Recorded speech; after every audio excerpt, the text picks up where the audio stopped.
এই তো সকালের জন্য চাপটি বানিয়েছি। এই চাপটি দিয়ে সকালের নাস্তা করব। আর এই যে মিনাল মরিচ আর পেঁয়াজ বেছে রেখে দিচ্ছে। তো এই চাপটিটা খেতে অনেক মজা। মাঝে মধ্যে আমি এইভাবে চাপটি বানিয়ে সকালের নাস্তা করি। তো নাস্তা খাওয়ার পর চলে যাই বাজারে।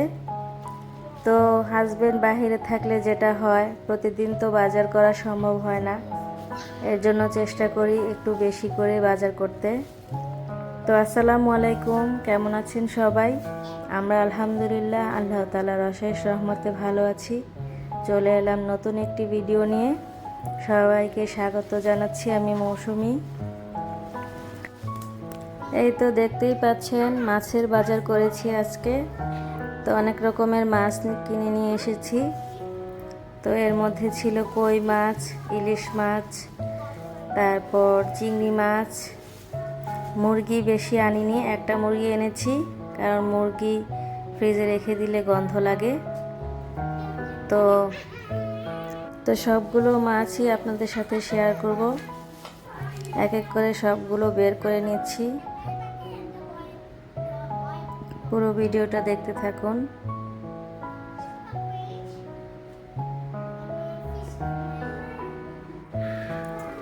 এই যে এই মাছটা, এটাকে কি মাছ বলে আমার এখন মনে পড়ছে না।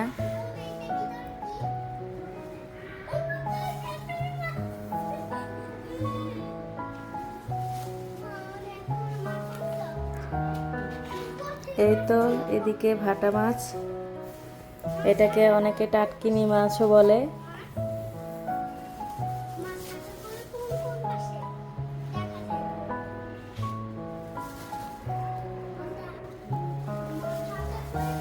আর এই যে একটা সাদা মুরগি এনেছি, এটাকে আমি 4 পিস করে নিয়ে এসেছি।